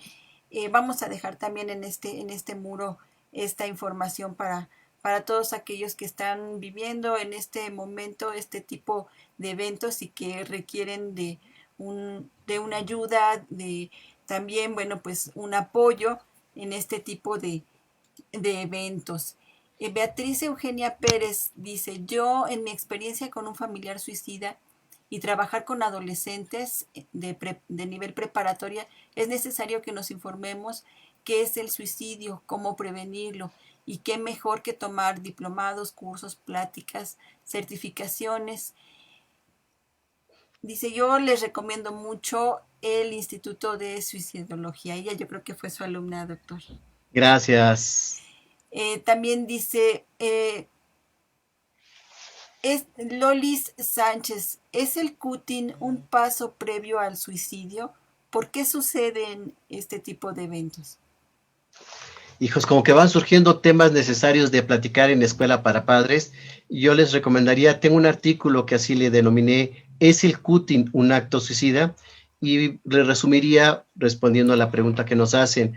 Es muy diferente quien se está cortando con lesiones, diríamos, de leves a no muy severas, por desplazar una cuestión emocional interna en algo físico que pueden controlar, a diferencia de alguien que se corta con mucho más frecuencia, insistencia y profundidad con la intención de acabar con la vida desangrándose. Sí hay una gran diferencia. Normalmente el cutting es una forma de desplazar la ansiedad que tiene el paciente. Entonces, este artículo que lo pueden descargar gratuitamente, igualmente lo encuentran en la página, pero es algo que requiere el especialista evaluar para diferenciar si se trata de un cutting por una cuestión de ansiedad o una intención suicida. Elizabeth Montaño, un tema fuerte, muy importante ponerlo en la mesa, en la familia, en las escuelas, en la sociedad, para sensibilizar, hacer conciencia y tener conocimiento, ya que sigue siendo un tabú. Felicidades, doctora Águila, excelente tema, gracias por presentarlo y compartir sus conocimientos y experiencia con claridad. Y yo preguntaría, doctora Águila, ¿sigue siendo un tabú? ¿Sigue, digamos que, siendo reservado este tema en lo individual, en lo familiar? ¿Qué pasa? ¿Qué ha pasado con el tema? ¿Sí lo estamos platicando? ¿No lo estamos platicando? En su experiencia, ¿qué nos puede decir? Se ha ido ganando terreno en abrirlo, gracias obviamente pues ahora al Internet, en donde hay mucha información, en donde ya tenemos espacios especializados para que puedan hablar de este tema en el sector familia, educativo, de salud, etcétera. Sin embargo, sí hay sectores de la población que pues les da mucha pena el saber que su familiar se suicida, entonces cambian el motivo de muerte o inclusive cuando hay una cuestión de seguro de vida, prefieren quitar el motivo de muerte por suicidio porque no tienen la posibilidad de cobrar un seguro. Y en muchos casos también pesa la cuestión religiosa. Entonces, recordemos que en otras épocas, y es algo que enseñamos en los diplomados, que la cuestión del suicidio era vista de otra forma en otras épocas, en otras culturas, y esto viene pesando mucho como sociedad, inclusive hoy en día. También Saúl Molina pregunta, ¿existe una ruta de contención antes de un evento suicida para los padres o en un centro de educación? Pensado así como ruta, diríamos que hay muchas formas o muchas rutas. Nosotros tenemos un diplomado, por ejemplo, que es el diplomado de Introducción a la Suicidología, y ya llevamos 22 generaciones aquí en la Ciudad de México, y ha sido para todo público, y muchos papás se integran al diplomado, nos preguntan, nos piden que llevemos esta información a muchos lados, precisamente porque es como la mejor contención que tiene que ver con la prevención. Y esto, pues, a través de la información. Gustavo Falcón dice, ¿qué opinión tiene respecto a que los parientes de las personas que intentan o cometen suicidio a menudo se culpan o se enojan mucho? Puede ver el intento de suicidio como egoísta. Sin embargo, las personas que intentan cometer suicidio con frecuencia creen erróneamente que les están haciendo un favor a sus amigos y parientes al irse de este mundo. Pues muy cierto, para el suicida el suicidio es una solución. No piensa que deja efectos, consecuencias, secuelas, y normalmente esta situación hace que efectivamente, como bien lo dice quien lo comenta, que se genera mucha culpa, se genera mucha incertidumbre, hay en el entorno una sensación de qué hice mal o qué no hice. Entonces, todo eso se tiene que trabajar a través de una terapia, porque como bien lo mencioné yo en la presentación, el suicidio es un acto autogestivo. Solo la persona que decide quitarse la vida puede decidir por él mismo de ya no existir.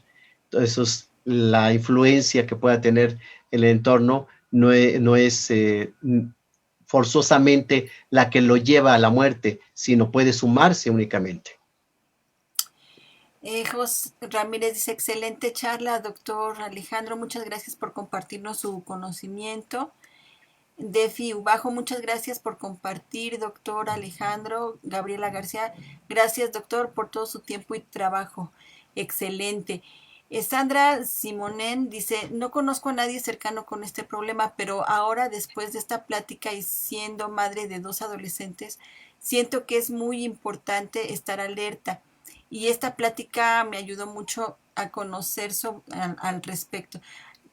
Sandra, pues yo creo que eso es importante, ¿no? Es necesario haber vivido una experiencia de este tipo para tener información y, bueno, pues estar, digamos que alerta a los eventos, a este tipo de eventos que se puedan suscitar a nuestro alrededor. Como bien ya lo comentaba alguna mamá, no fue necesario que se viviera en su familia, pero a lo mejor sí dentro de la escuela se puede vivir algún evento así, o se puede conocer a alguien cercano que esté en esta situación.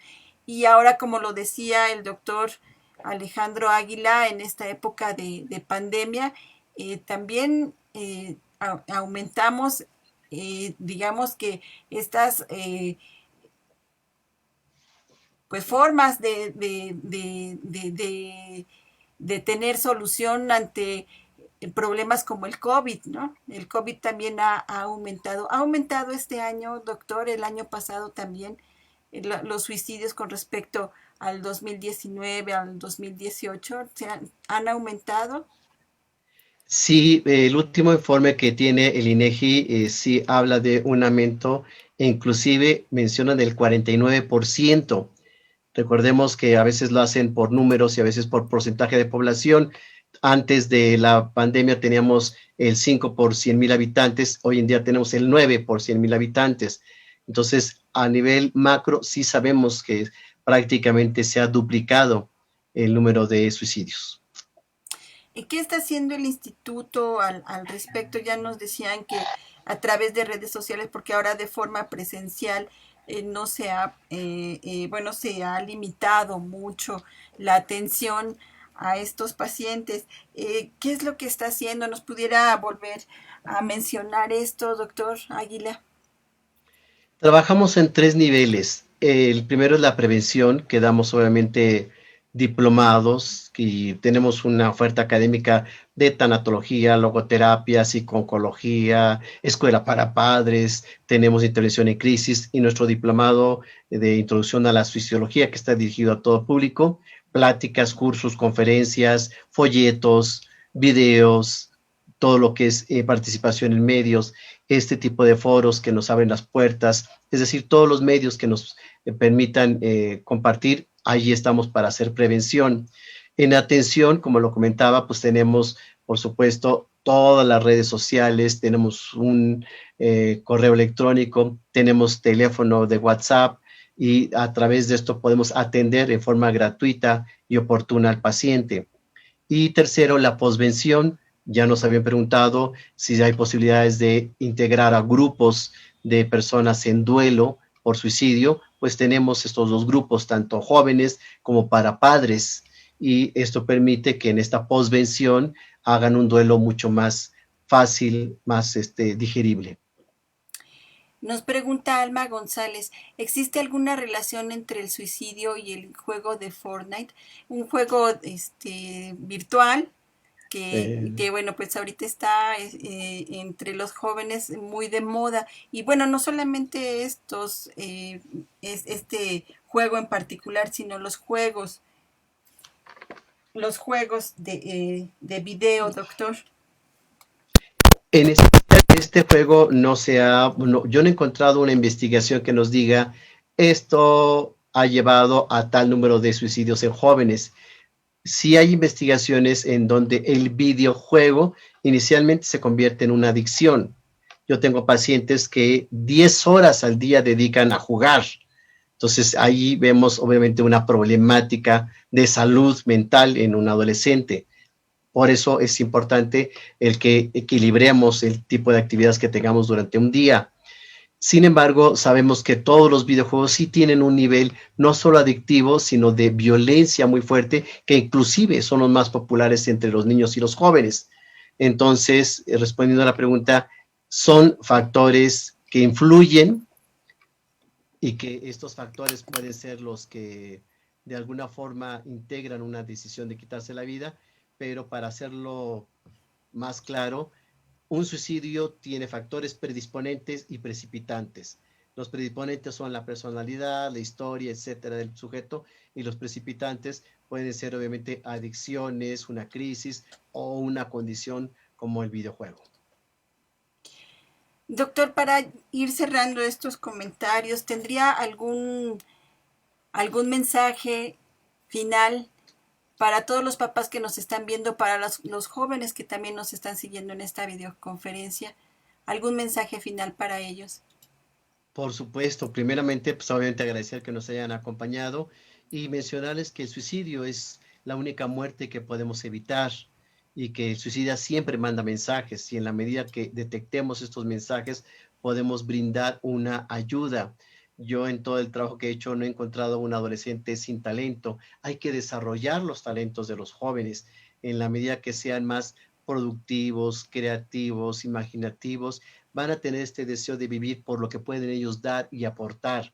Entonces necesitamos reeducación a nivel emocional, fomentar la salud mental y esto obviamente haría que tendríamos una sociedad más sana, pero sobre todo un futuro más promisorio.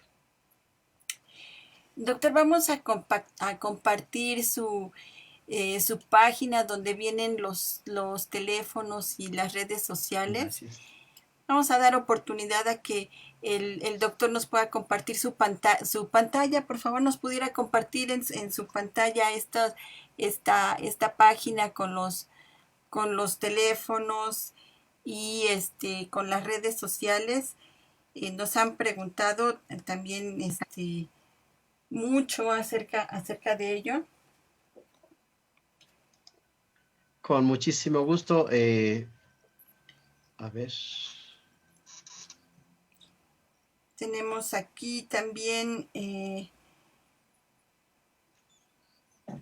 otros comentarios. ¿Sí la ven ahí, Marina? Aquí ya le estoy viendo. Perfecto. Hay otra. Perdón. Ok, ahorita aquí se las comparto. Vamos a ver, aquí está ya la página de suicidología, www.suicidología.com.mx, y también los podemos encontrar en redes sociales, ¿verdad?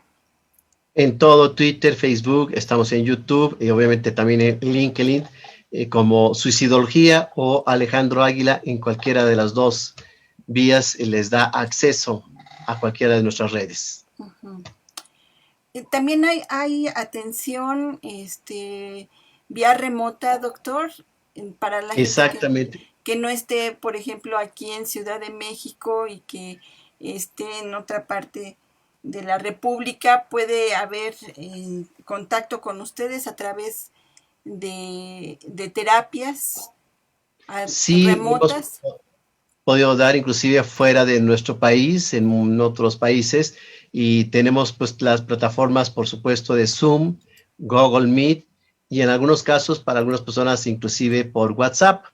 Entonces, hay varias vías para poder dar atención. Perfecto, entonces que se metan. ¿Cuál sería la forma o cómo sería el contacto con ustedes? Que entren a la página. Así es, lo más viable es la página, nos mandan un correo info@suicidología.com.mx y por supuesto les damos ya una agenda, un ofrecimiento de horarios disponibles para atenderles. También nos preguntan los teléfonos que salieron en los videos. ¿Dónde pudiéramos encontrar estos videos que usted amablemente nos compartió para que vean la información? Con muchísimo gusto. Estos, si lo deseas, Marina, te lo paso a ti a través de WhatsApp, el link, y ya los podemos compartir. Perfecto, en este muro ¿Sí? los compartiremos más adelante. Gracias. Más adelante compartiremos estos videos que amablemente el doctor Águila nos enseñó para que ustedes puedan anotar los teléfonos que también ahí se dieron. Tenemos otra pregunta aquí, doctor. Nos dicen, ¿se suicidan más hombres que mujeres? Correcto, de hecho lo mencioné yo en la presentación en donde pues prácticamente 4-1, 4 hombres se suicidan por una mujer que se suicida. Y esto tiene que ver con el método. Normalmente el hombre utiliza métodos más letales. ¿Esto a qué se debe, doctor? Normalmente sabemos que el hombre maneja más estos niveles de violencia, de agresividad que la mujer, y es agresivo y violento inclusive hasta en su propia muerte. Ok. Sí, es la misma pregunta, ¿no? ¿Cuál es la estadística entre hombres y mujeres? Y esto, bueno, se refleja más en los hombres. Pues es preocupante también. Y bueno, por edades, doctor, ¿hay también alguna estadística? Sí, por supuesto, sabemos que ya de 15 a 29 años de edad es la segunda causa de muerte en nuestros jóvenes.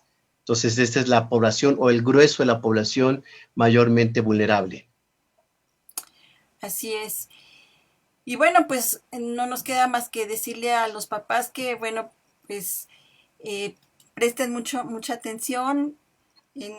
Si hay algún indicio, ¿nos podría repetir los indicios, doctor, en lo que usted nos deja de compartir su pantalla? Con muchísimo gusto, porque obviamente son varios, pero los 3 principales que pueden ayudarle a los papás, a educadores, a tutores, son cuando encontramos, 1, alteraciones en los hábitos alimenticios, que come mucho o que deje de comer. 2, hábitos de sueño alterados, o duermen mucho o duermen poco, o inclusive en forma intermitente.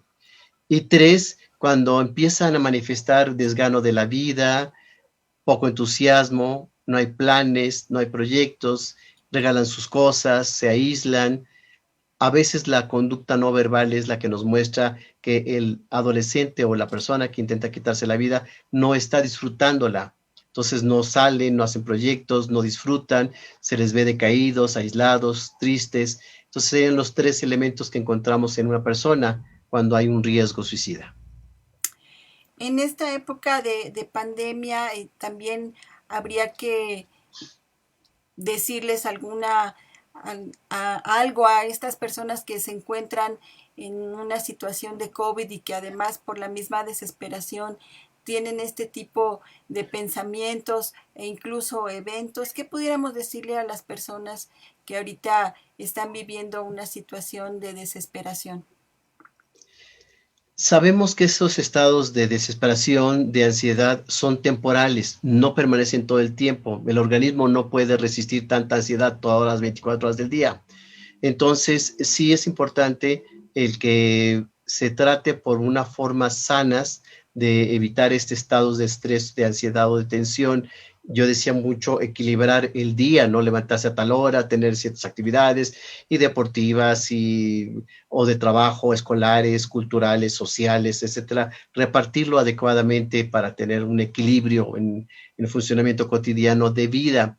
Cuando los síntomas de tensión, de ansiedad, de depresión ya permanezcan más de 2 semanas, sí es importante acudir a un especialista porque probablemente lo que requieran, aparte de una valoración, es un tratamiento multidisciplinario que es lo que estamos haciendo hoy con los pacientes, en donde buscamos la ayuda con un medicamento, el psiquiatra es el indicado para dar estos medicamentos, y la ayuda psicoterapéutica para que entonces se vean las dos partes, qué genera la situación actual de estrés y ansiedad de la persona y qué puede mitigar los síntomas, que son los medicamentos. Muchísimas gracias, doctor Alejandro Águila, por haber estado con nosotros con este importante tema y más en esta época de pandemia del COVID-19. Muchísimas gracias por darnos toda esta información. Un gusto estar con ustedes, gracias a toda la gente que nos acompañó durante este tiempo, a ti de reencontrarte, me da mucho gusto y pues seguiremos en el camino porque en eso estamos con la idea de orientar, ayudar e informar. Gracias, Marina, cuídate. Muchísimas gracias, doctor, y bueno, pues seguiremos con usted en contacto y bueno, no me queda más que también agradecer a nuestro público que estuvo con nosotros a lo largo de esta charla acerca del suicidio, que bueno, un tema fuerte que bueno, como ya lo vimos también en esta conferencia, a veces es difícil hablar de él, tenemos tabús para poder hablar con él, para poner el tema sobre la mesa, pero ya lo vieron ustedes, no hay que tenerle miedo, hay que hablar de ello, hay que enfrentarlo y hay que saber dónde están las soluciones, las estrategias y sobre todo los apoyos, porque hay salidas y también, bueno, pues también hay instituciones, hay apoyos, hay profesionistas, hay especialistas sobre el tema. Acérquese a ellos para que usted no esté solo en este tipo de temas. Muchísimas gracias por estar con nosotros, doctor Alejandro. Hasta entonces, cuídense mucho. Gracias. Un Gracias. abrazo. Un abrazo. Suerte. Hasta luego. Muchas gracias. Gracias por estar con nosotros y nos vemos, los esperamos la próxima semana. Tenemos el orientatón y también tenemos más de orientación vocacional y de escuela para padres. No se aleje de nuestro canal de orientación y atención educativa. Muchísimas gracias por habernos acompañado. Hasta pronto. Hasta luego.